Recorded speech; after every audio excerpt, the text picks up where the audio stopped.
Minhas amigas, meus amigos, muito bom dia. Maravilha voltar à minha casa, né? Minha casa máter, Centro Espírita, no qual eu me tornei espírita e ao qual eu sou muito grato em diversos aspectos. E também, obviamente, muito bom rever esses rostos, muitos deles muito conhecidos aqui da casa, e sem dúvida alguma receptivos, amistosos, hospitaleiros, com um sorriso gratuito. Isso é muito bom, ser recebido com esse carinho. Hoje, especialmente, a gente vai ter uma tarefa interessante, que é de discutir um tema curioso, o tema da realeza terrena ou terrestre, a depender da tradução, que não muda em nada, no final das contas, a acepção do que a gente aprende a esse respeito. Para falar sobre esse tema, então, eu recorro à tradição espiritualista, que vai nos trazer informações curiosas a respeito da rainha Fausta de Constantinopla. Fausta, na verdade, é considerada a primeira rainha cristã do Império Romano. Ela, que casa-se com Constantino I, numa época em que o Império Romano muda sua sede de Roma para o lugar onde hoje nós chamamos Istambul, mas que antes se chamava Constantinopla. E lá ela é conhecida por conta das atrocidades que acontecem no seu reino. Fausta era a segunda esposa de Constantino, que nasceu em 307 depois de Cristo e veio a falecer em 337, ou seja, apenas 30 anos. Apenas 30 anos. Pois bem, ela tinha um filho com Constantino I. Só que, por direito real, quem haveria de herdar o trono seria o primeiro filho legítimo do rei, do imperador em questão, que na verdade era Crispus César. Ele era filho da primeira esposa de Constantino I. Sabendo disso, para eliminar o concorrente, ela então acusa Crispus de tentar estuprá-la. Mentira, era uma mentira, mas o marido acolhe aquela acusação e com isso vai mandar à morte o próprio filho. A sogra dela, Helena, que a tradição católica nos traz a história como sendo Santa Helena, a quem é atribuída a descoberta do lugar onde Jesus foi sepultado, onde supostamente os judeus que seguiam Jesus, os fariseus que seguiam Jesus, como José de Arimateia, como Nicodemos, providenciaram aquele sepulcro, e ela supostamente encontra esse sepulcro. É ela que descobre a trama da nora e, sabendo das reais intenções dela, acusa a nora.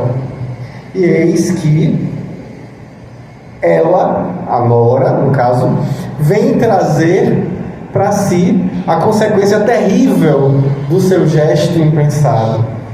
Ela acaba sendo aprisionada em um quartinho bem pequeno, bem apertado, e ela é morta como punição pelo que ela fez, sendo penalizada a morrer cozida por vapores.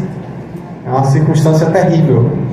Pois bem, daí adiante ela vai ter uma outra encarnação, desta vez na Austrásia, que era o nome de um reino merovingio do nordeste da França, que pega ali um pedacinho da Bélgica, um pedacinho da Alemanha, que hoje a gente não conhece mais assim, mas seria na verdade a região nordeste da França, era o reino da Austrásia. Ela aí nasce como Brunilda, ela própria que vem agora encarnar como Brunilda. Pois bem, Brunilda da Austrásia é filha de Atanagildo, a rainha dos visigodos. Desculpa, o rei dos visigodos, Atanagildo. E Atanagildo sendo, na verdade, rei do povo dos visigodos, que é um povo considerado bárbaro pelo Império Romano. Pois bem, ele, por ser rei, a filha sendo princesa, vem a casar com o rei Sigeberto, o rei da Austrásia. Ela nasceu na cidade de Toledo, na Espanha, e veio a desencarnar na região nordeste da França, onde ela era rainha. Mas nesse período em que ela se torna esposa do rei, se torna, portanto, a rainha, ela identifica que o rei é um homem fraco, é um homem sem expressividade, sem coragem, sem presença. Hoje a gente diria, ele não tinha a pegada. Pois bem, ela, percebendo isso, tentava aqui e acolá buscar usufruir do poder que o seu cargo lhe trazia. E com isso ela se tornou uma rainha tirana. É bom lembrar que Atanagildo viveu de 534 a 613. E aí, como tirana, ela acaba ficando viúva. E viúva, ela vai morar com o seu neto, Thierry. Thierry, é bom lembrar, era o filho que ela teve na encarnação como Fausta, que agora reencarnara filho da sua filha, ou seja, era seu neto, era o próprio, com quem ela vai morar, sendo ainda rainha da Austrásia, e sendo ainda muito tirana, muito tirânica. E ela é acusada de ter estimulado os vícios sexuais do neto, e com isso ela passa a ser perseguida, em especial por um prelado chamado Didier. Didier, percebendo os danos que ela causava na vida do neto, e isso impactaria no reino, passou a persegui-la. Ela então faz o quê? Providencia assassinar Didier. E aí continua a perseguição, dessa vez com outro inimigo político, que era, na verdade, o rei Clotário II, que passa a persegui-la, conseguindo então acusá-la, prendê-la, e ela é torturada e condenada à morte. Nesse momento ela é estirada no lombo de um camelo, completamente nua, e assim morre. Mais à frente, ela reencarna novamente na região da Europa. Ela reencarna, na verdade, no reino da Áustria. Ela reencarna como princesa novamente. Olha que interessante, porque a gente sabe que a encarnação com a riqueza, a encarnação com o poder é uma provação. E quando a gente falha, a gente frequentemente precisa vivenciar outras encarnações, vivendo circunstâncias muito mais humildes, misérrimas às vezes, para depois voltarmos novamente à experiência do poder, para tentar novamente, até que, de tanto tentar, e obviamente na nossa subida, na nossa ascensão espiritual, questão de número 115 de O Livro dos Espíritos, somos criados simples e ignorantes e estamos evoluindo Estamos nos complexificando espiritualmente falando. Pois bem, ela então volta e encarna na corte. Ela era princesa da Áustria. O nome dela era enorme. Maria Antônia Joana, nome enorme, de Habsburgo-Lorena, que era o nome da casa real à qual ela pertencia. Pois bem, a mãe dela, Maria Teresa, querendo aproximar o reino da Áustria, que era um reino inimigo figadal, histórico, do reino da França, vizinha, ela então faz um artifício político para juntar a sua filha, princesa Maria Antônia, com o Delfim da França, Luís Augusto, que vem a se tornar, alguns anos depois, Luís XVI. E ela passa a ser conhecida na França como Marie Antoinette, que nós conhecemos como Maria Antonieta. Pois bem, Maria Antonieta, por ser austríaca, só por isso ela já era malquista e mal vista na corte francesa, e na plebe também as pessoas não gostavam dela, porque eles não gostavam dos austríacos. Tanto assim que existia um trocadilho com o nome dela. Austríaca, a mulher austríaca, em francês é Autrichian. Autrichian, também, se você falar separadamente, a mesma palavra, só que num trocadilho, Autrichian significa outra cadela. E era assim que ela era chamada. E ela era detestada, e por isso, dizem alguns historiadores, ela colocou-se no papel como a sua mãe havia instruído, que quando uma mulher se torna rainha, ela precisa abandonar a sua identificação patriótica anterior para se tornar da nova pátria. Mas a mãe dela havia orientado: você vai continuar austríaca.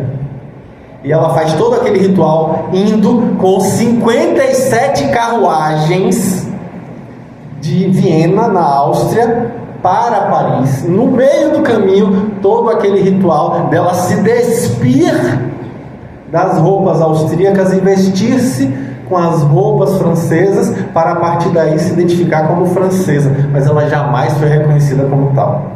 E por isso os historiadores dizem que ela forçava a barra de propósito, para poder mostrar que ela mandava.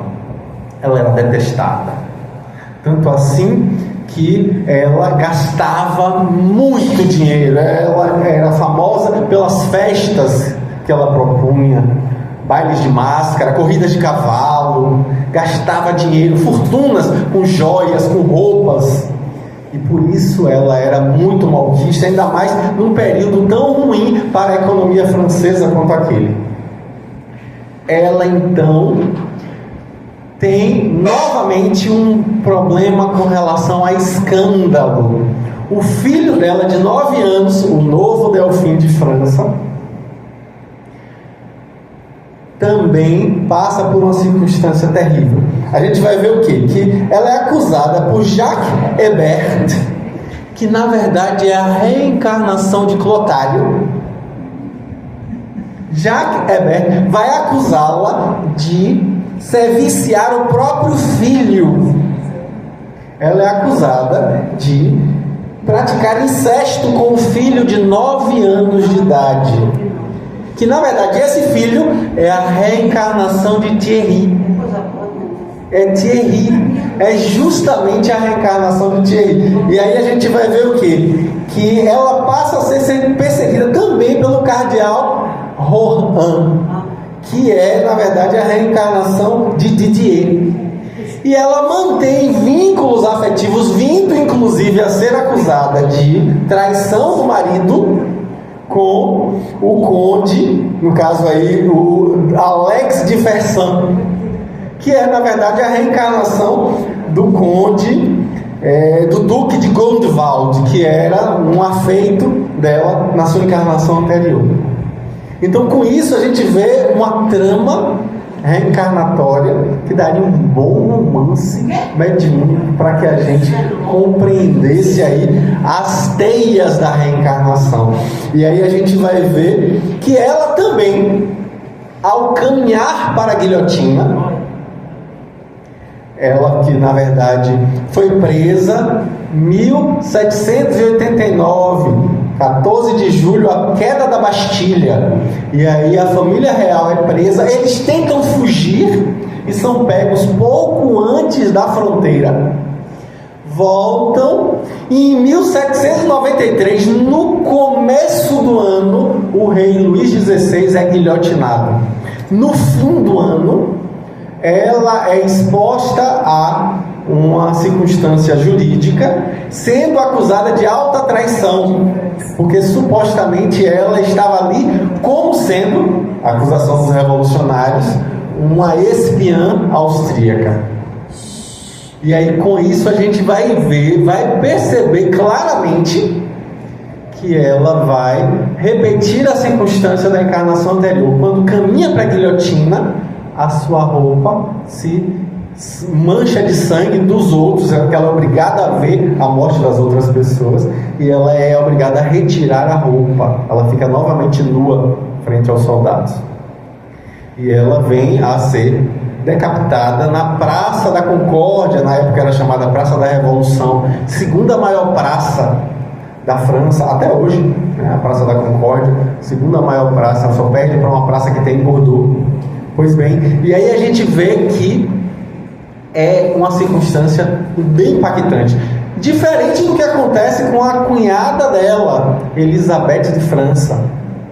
Elizabeth de França, aqui no capítulo 11 do Evangelho segundo o Espiritismo, tem uma mensagem psicografada por ela. Pois bem, Isabel de França também, alguns preferem essa tradução. Ela, Isabel de França ou Elizabeth de França, era conhecida pela sua prática de caridade. Ela escolheu manter-se não casada, ali no caso solteira, para acompanhar o irmão e protegê-lo. E ela, conhecidíssima pela sua caridade, por ajudar os pobres no momento da sua decapitação, é colocada em uma circunstância impactante. Todos que ali estavam descrevem que havia um silêncio, ninguém entendia por que Elizabeth estava sendo decapitada, aquela mulher que era a personificação da caridade. E ela vem falar no Evangelho segundo o Espiritismo a mensagem sobre caridade para com os criminosos.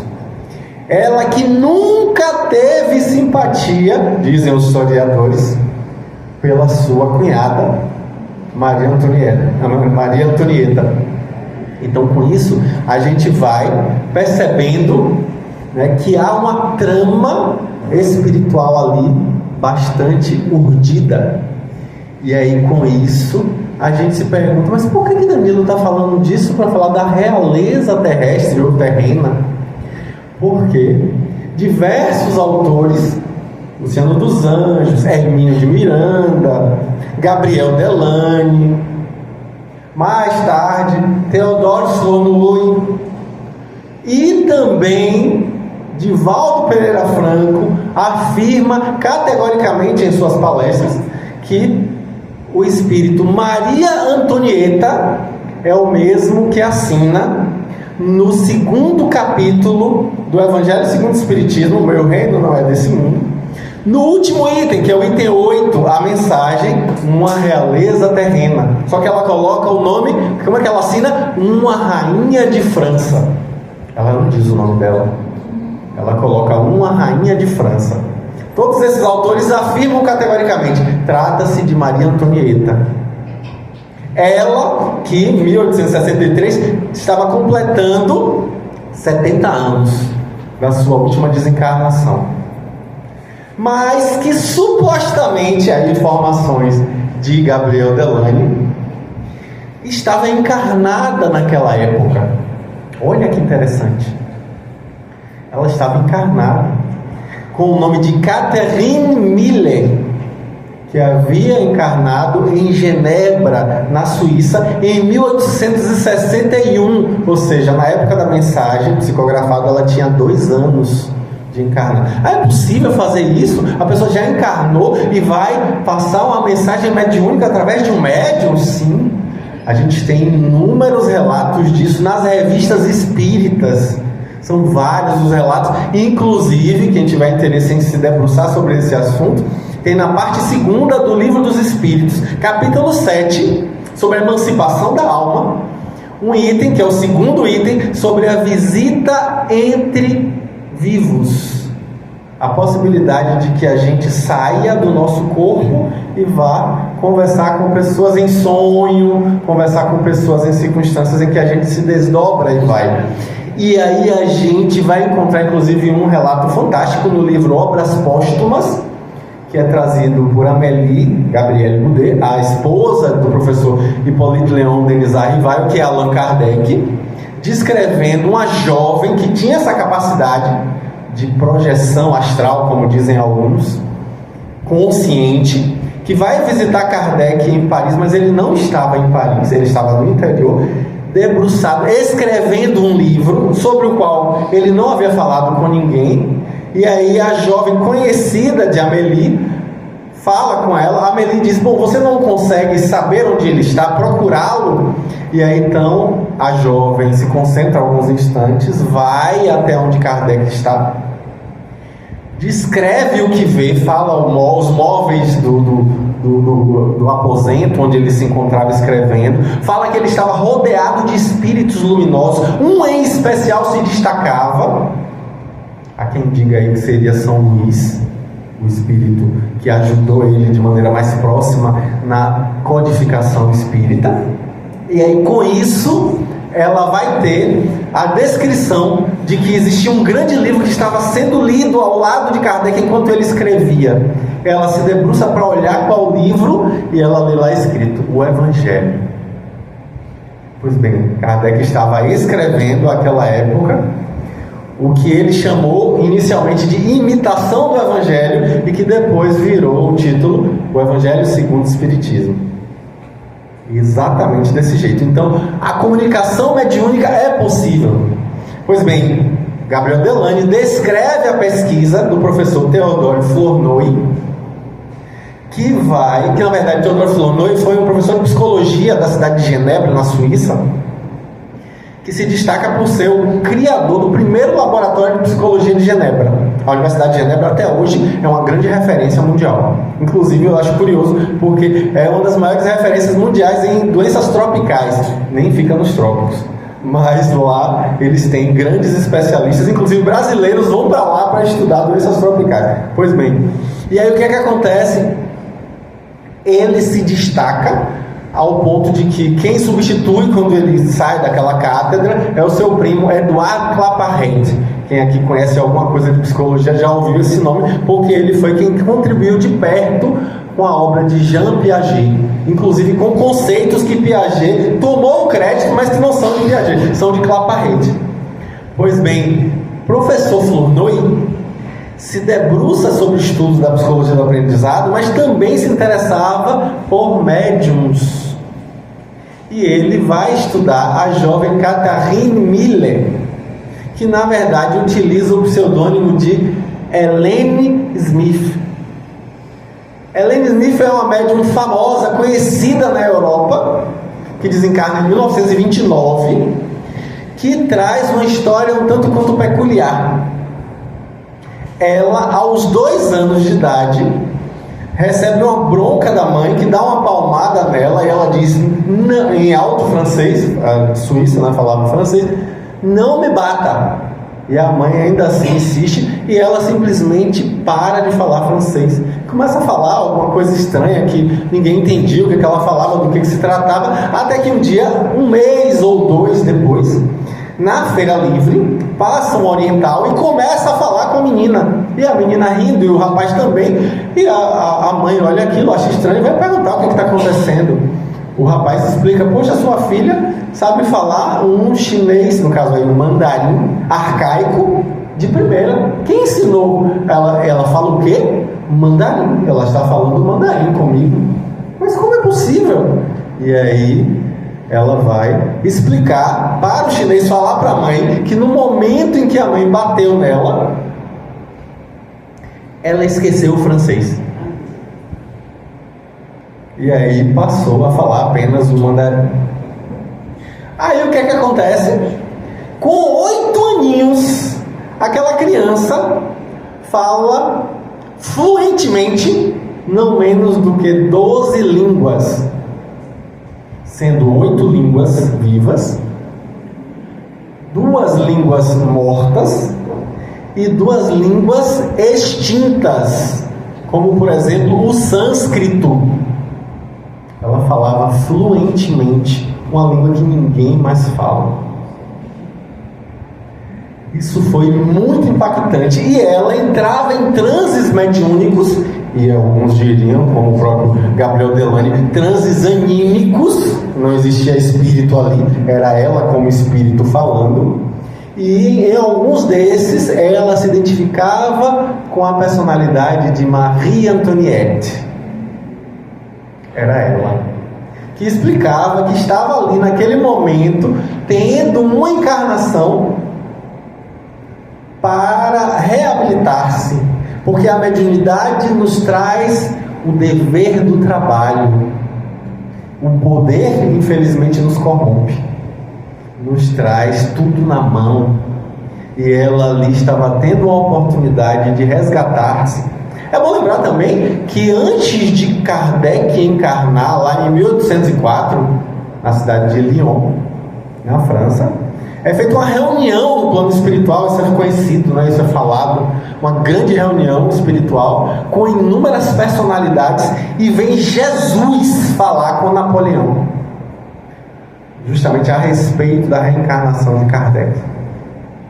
E lá, presente àquela reunião, inúmeros espíritos luminosos, e os espíritos que descrevem essa reunião vão dizer que havia também um círculo menos luminoso, se é que a gente pode falar assim, dentre os quais estavam os que haviam sido guilhotinados na Revolução Francesa, como Luís XVI, Marie Antoinette.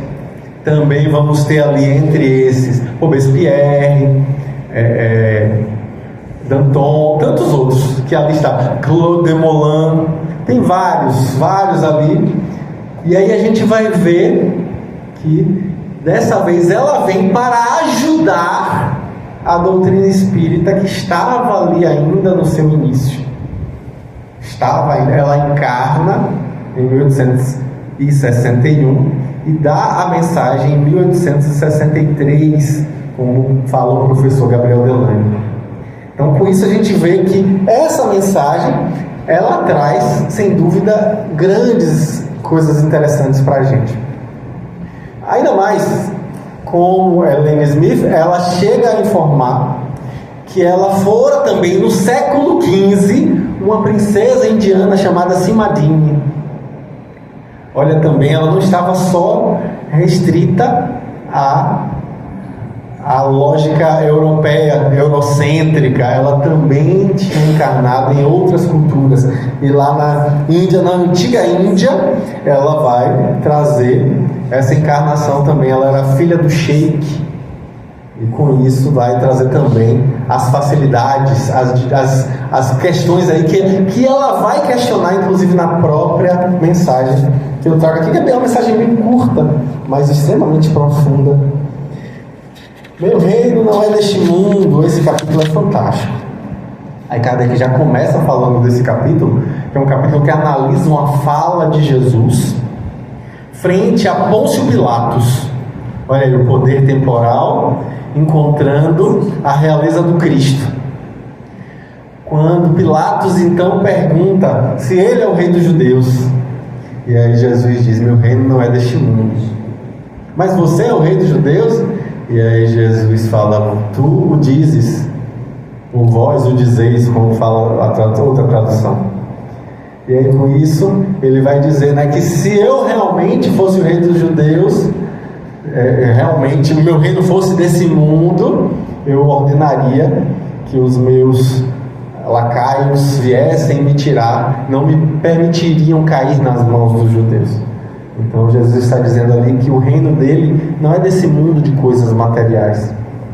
E aí, no final, nas instruções dos Espíritos, Kardec coloca uma mensagem, essa mensagem fantástica, supostamente de Maria Antoniette, que vai nos trazer reflexões ímpares para as nossas vidas. Nós frequentemente queremos riqueza e fama.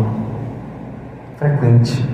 A gente vê as pessoas, às vezes, desarvoradas, querendo riqueza e fama, se esquecendo que isso implica em responsabilidades.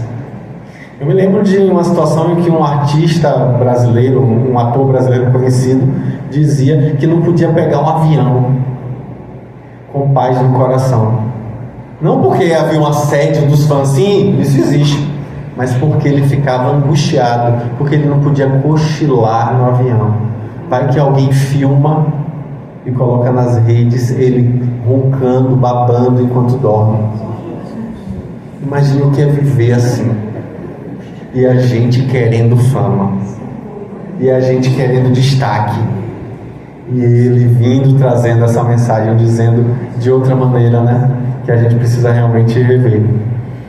E aí a gente percebe que Kardec começa analisando essa fala de Jesus, dizendo que não é à toa que é colocado no início do Evangelho, ou seja, o capítulo 2, né? A gente falou primeiro aí de não vir destruir a lei. Ou seja, o que Kardec está trazendo com a codificação espírita, os espíritos estão trazendo através de Kardec, não é para destruir o que está posto. E aí agora eles vão começar a falar dos aspectos doutrinários. E o primeiro aspecto é a imortalidade da alma. Aí que Kardec vai falar que esse capítulo não é à toa que está no início da obra, porque precisa que a gente tenha a ideia da imortalidade da alma para despertar a nossa realidade. Lei de Lavoisier. Quem lembra aí qual é a lei de Lavoisier? Nada se cria, nada se perde, tudo se transforma. Então o que acontece com a minha personalidade quando o meu corpo morre?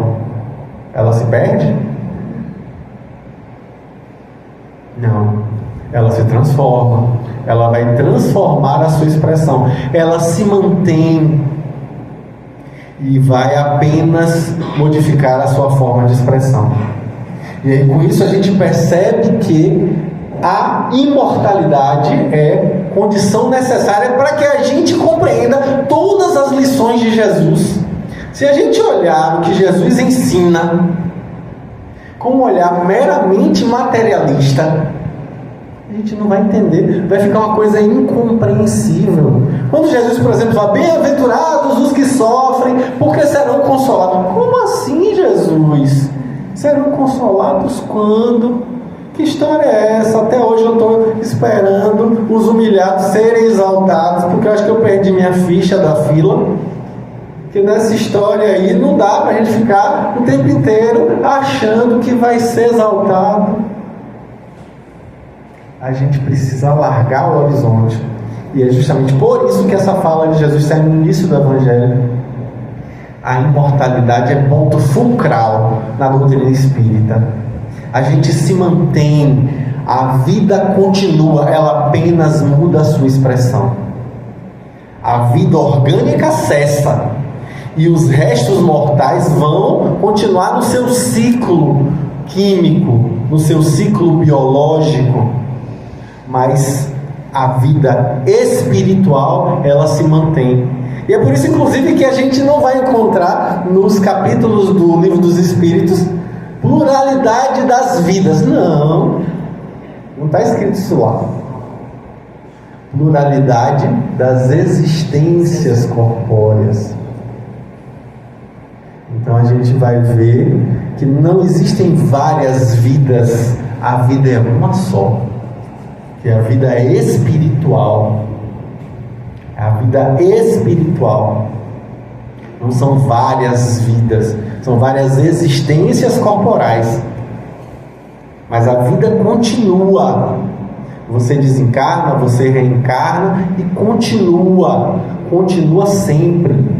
E com isso você vai tendo ali a possibilidade de amadurecer, de aprender de crescer. E a mensagem que ela traz no texto é exatamente sobre isso. Eu trago aqui a leitura para que a gente reflita. Ela vai dizer, começa a fala dela dizendo assim: quem melhor do que eu poderá compreender a verdade dessas palavras de nosso Senhor? Meu reino não é deste mundo. Vale lembrar, ela era uma rainha católica. Ela conhecia a mensagem de Jesus. Poderia até não vivenciar, mas conhecia. Ela fala dessa forma, Nosso Senhor, as palavras do nosso Senhor: meu reino não é deste mundo. O orgulho me perdeu sobre a terra. Quem, pois, compreenderia a insignificância dos reinos deste mundo se eu não compreendesse?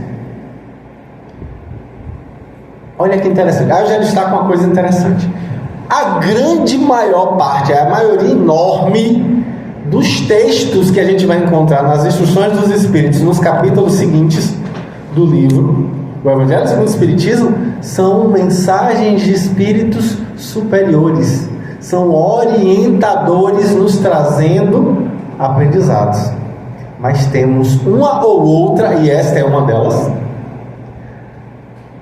das mensagens que não são de espíritos superiores, são mensagens de espíritos que vêm trazer a sua experiência, vêm humildemente se colocar como exemplo do não seguir, não seja como eu. Ela vem trazer ali a mensagem para que a gente aprenda, para que a gente reflita. Não faça como eu fiz.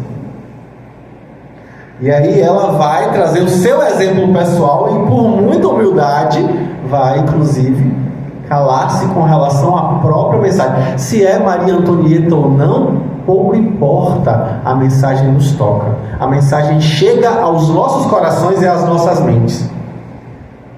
E isso que é interessante para a gente pensar. Kardec recebia centenas de textos. Ele escolhia um que trouxesse aquela informação de maneira mais clara, mais completa e colocava. Percebam que a gente vai encontrar inúmeras mensagens como essas nos textos das revistas espíritas. As revistas espíritas, a Revue Spirit, era um texto muito bom, muito interessante, de várias publicações, de várias cartas que Kardec recebia de todos os lugares do mundo. A gente vê que Kardec vai lá e publica, mas ele peneirava o que é que vai ser realmente o escopo da doutrina espírita. Ele pegava mensagens que eram realmente significativas e colocava para ilustrar o ensinamento espírita. E essa mensagem, não à toa, foi trazida dessa forma. Percebam que na época, possivelmente a rainha não tinha sido tão terrível assim na sua realeza. Mas por humildade, os espíritos fazem isso de sobrepujar as suas dificuldades para poder mostrar de maneira humilde que eram realmente muito imperfeitos à época. A gente vê isso, por exemplo, no livro Há 2000 anos, quando Emmanuel vai falar da sua encarnação como senador romano Públio Lentulus. Quem nunca leu esse livro, eu recomendo veementemente. É um dos melhores livros que eu já li na minha vida. Não é o melhor. Quem aqui já me vê há algum tempo, as minhas palestras, sabe que eu repito em quase toda palestra qual é o melhor livro que eu já li na minha vida. Qual é mesmo? Tá vendo aí que eu estou me comunicando a esse respeito? O melhor livro que eu já li em toda a minha vida, e já li 5 vezes, dá nome a esse centro: Paulo e Estevão, psicografia de Emmanuel. Das 418 obras psicografadas por Chico Xavier, ele próprio diz que Paulo e Estevão é a sua obra-prima. É a obra-prima que ele mediunicamente trouxe ao mundo, na opinião do próprio Chico Xavier. E eu concordo veementemente, é o melhor livro que eu já li.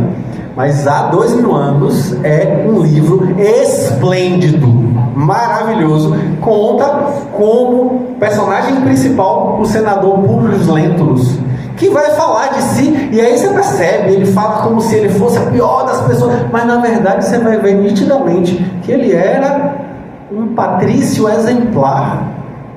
Ele era um pai cioso das suas obrigações, um marido, era orgulhoso, ele tinha dificuldades com relação à questão do orgulho, mas ele era um cidadão exemplar. Ele não, por exemplo, frequentava as orgias que os patrícios frequentavam na época. Ele não era depravado, ele não tinha essas... Não, ele ainda sendo muito orgulhoso e tendo dificuldades de relacionamento, ainda assim, ele tinha um comportamento moral ilibado, né? Um comportamento, um caráter ilibado. Então, com isso a gente percebe que ali é um aprendizado para a gente, do mesmo modo que Maria Antonieta vem trazendo a sua dificuldade, a sua desilusão. É uma carta sobre desilusão. É uma carta sobre desilusão esse texto. A desilusão no sentido de que caiu ali uma máscara da ilusão. Desilusão é terrível. Eu tenho falado isso nas palestras também, né? Não é horrível viver uma desilusão, gente? Né?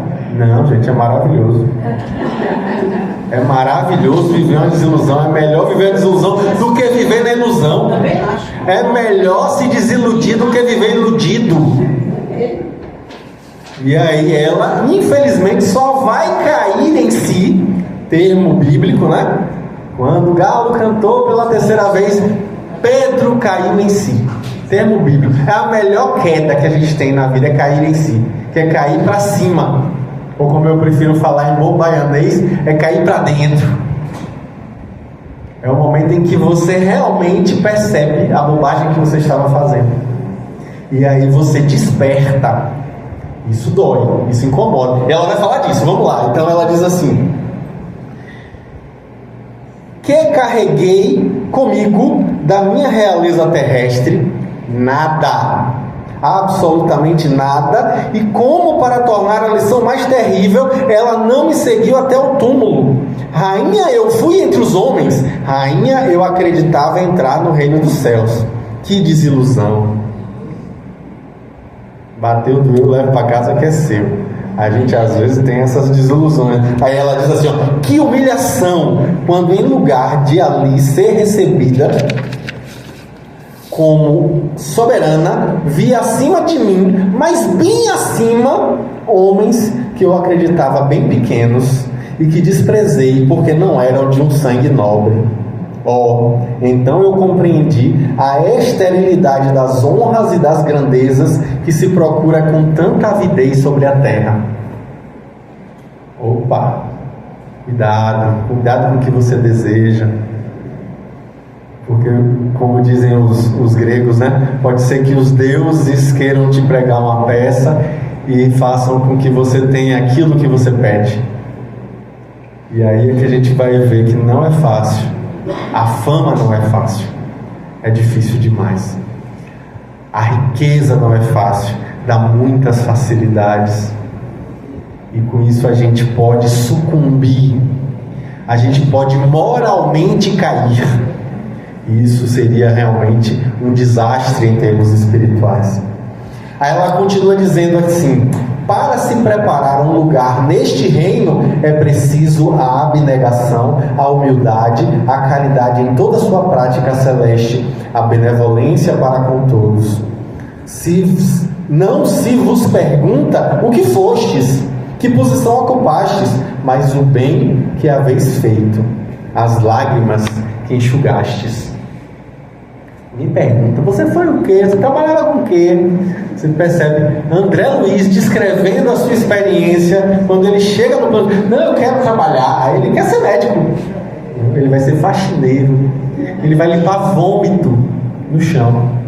Você pega o livro nosso lá, você vai ver isso. Ele vai lá com todo o seu orgulho, sua pompa, sua vaidade intelectual, se rebaixar e aprender do mais simples. Porque ele precisa ali daquela experiência para o seu crescimento espiritual. É preciso que a gente, né, como diz o Cristo, quem é fiel no pouco é fiel no muito. A gente já quer ser fiel no muito sem ter criado essa fidelidade no pouco. É preciso aprender do pequeno, porque é de tijolo em tijolo que a gente constrói o arranha-céu. Ou como diz minha mãe, de grão em grão que a galinha enche o papo. Então é preciso que a gente vá lentamente aprendendo com essas experiências da humildade, da simplicidade. Aí ela continua dizendo: ó Jesus, disseste que teu reino não era deste mundo. porque é preciso sofrer para alcançar o céu. E os degraus do trono não nos aproximam dele. São os caminhos mais penosos da vida que a ele conduzem. Procurai, pois, seu caminho através das sarças e dos espinhos, e não entre as flores. Ah, meu Deus do céu, Maria Antonieta está fazendo um apologia à dor. Vamos sofrer, porque sofrer é bom, a gente amadurece. Não, não é isso. Não é isso. Isso é uma interpretação completamente equivocada. Ela traz uma figura retórica para que a gente compreenda que para evoluir a gente vai precisar amadurecer. E a gente amadurece vivendo frustrações. Não é prazeroso você ter que abdicar de algo, gente. Não é prazeroso você ter a abnegação, você criar disciplina para você querer realmente alcançar alguns objetivos. Você precisa de disciplina para poder, a partir dos seus esforços próprios, conseguir chegar lá. Para subir, como diz a música, a gente tem que caminhar, tem que subir a ladeira. E isso faz com que a gente precise suar. A música não fala isso? Para ir mais alto tem que suar. Então a gente precisa perceber dessa forma. É a necessidade de se esforçar. É disso que ela está falando aqui. Obviamente, na perspectiva dela, à época, possivelmente era um sofrimento ter que se esforçar. Mas lentamente a gente vai encontrando prazer no trabalho. A gente vai encontrando sentido, propósito. E aí a gente vai encarar de outra forma. Você vê como esse texto dialoga com o imediatamente anterior, que é ponto de vista. O ponto de vista que a gente tem muda tudo. Como a gente encara as coisas da vida muda tudo. Se a gente tem em vista que a gente está encarnado, aquela fala que Danilo sempre fala e que a filha dele sempre reclama: pai, você toda palestra fala isso. Filha, toda palestra eu falo porque a gente ainda não se assenhorou dessa verdade. O que é que eu falo toda palestra? Eu não sou Danilo, eu estou Danilo. Eu sou espírito imortal. Eu preciso verdadeiramente vivenciar essa verdade, essa realidade, não me identificando com o ego Danilo, me identificando sim com o self, centelha divina, espírito imortal que eu sou, o Cristo cósmico que jaz em mim. Eu preciso me identificar com isso, para poder um dia chegar a falar como Paulo de Tarso fala: já não sou eu quem vive, mas o Cristo que vive em mim. Ou seja, algo maior se realiza através de mim. Então talvez seja um grande convite da manhã de hoje, para que a gente aprenda a enxergar nas agruras da vida a oportunidade de fazer a seguinte pergunta: o que é que eu aprendo com isso que eu estou vivendo? Eu estou passando por um momento difícil, terrível. Em que isso me torna mais humilde? Em que isso dobra o meu orgulho? Em que isso me torna mais solidário, mais caridoso, menos egoísta? Como eu aprendo com isso em termos espirituais? Eu, como espírito, melhoro em que vivendo essa provação ou expiação que eu estou vivendo hoje? Eu preciso exercitar esse questionamento. Eu preciso, volta e meia, estar atento para perceber as tantas oportunidades de aprendizado que a vida me traz. E eu querendo ganhar na mega virada, me esquecendo que aquilo faria uma virada na minha vida que possivelmente seria um mega problema. Porque infelizmente eu ainda não dou conta de certas facilidades, de certos poderes. E a gente, na visão completamente estreita, é que vai: não, eu daria conta sim, eu pegava 10%, doava para o paulisteiro e estava com a consciência tranquila. Oh Deus, ledo engano, sonora ilusão, a gente precisa realmente despertar. E ela conclui então dizendo: os homens correm atrás dos bens terrestres, como se os devesse guardar para sempre. Mas aqui não há mais ilusões. Eles se apercebem logo de que não agarraram senão uma sombra. e negligenciaram os únicos bens sólidos e duráveis, os únicos que lhes são de proveito na morada celeste, os únicos que podem a ela lhes dar acesso.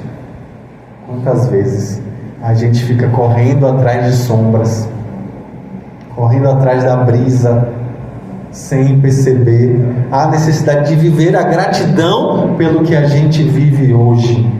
Seja na dificuldade, seja na facilidade, a gente precisa desenvolver gratidão. E aí ela conclui pedindo prece, para você ver como a gente precisa realmente perceber o nosso papel na ajuda aí do processo. A gente também pode ajudar. Ela diz assim: tende piedade daqueles que não ganharam o reino dos céus. Ajudai-os com as vossas preces, porque a prece aproxima o homem do Altíssimo. É o traço de união entre o céu e a terra. Não o esqueçais. Uma rainha de França, Le Havre, 1863. Que mensagem esplêndida! Como isso alarga o horizonte para a gente enxergar a partir da experiência do outro, que eu não preciso errar todos os erros do mundo, eu posso aprender com os erros dos outros. Então eu pego a experiência dela, trago para mim e passo a dizer: opa, deixa eu agradecer aqui a Deus o que eu tenho, inclusive as dificuldades, inclusive os desafios, porque uma vez a gente se torna espírita mesmo, o espiritismo passa a fazer sentido para a gente começa a parar de dizer que tem problemas e transforma esse problema em desafios. Desafios. É o que eu sempre falo. Eu não tenho problemas. Alguém aqui tem problemas? O pessoal riu aí atrás. Gente, eu não tenho problemas, porque a doutrina espírita me ensina que eu sou o problema. Ui, receba! Na sequência, eu sou o problema. E a doutrina espírita, a doutrina consoladora também, que vai me ensinar que se eu sou o problema, eu também sou a solução. Jesus é quem diz: o reino dos céus está dentro de vós. E aí ele fala assim, ó: buscai em primeiro lugar o reino dos céus, e tudo mais vos será dado por acréscimo. Então a gente querendo o reino da terra e Jesus dizendo: buscar em primeiro lugar o reino dos céus, tudo mais será acrescentado. E aí ele fala no Pai Nosso, a gente reza errado: venha a nós o vosso reino. Não é ao vosso reino, é o vosso reino. Se ele está dentro, ele está convidando que a gente faça com que venha a nós o vosso reino. Jesus está nos convocando a desentranhar o reino dos céus que está dentro de nós, para que ele seja a tônica de nossas relações. Então que as bênçãos do Mestre Jesus possam acolher os sinceros propósitos que nós abraçamos em nossos corações de vivermos o reino dele ainda aqui encarnados, cultivando gratidão, cultivando valores, princípios que são as verdadeiras riquezas das nossas vidas. Que assim seja.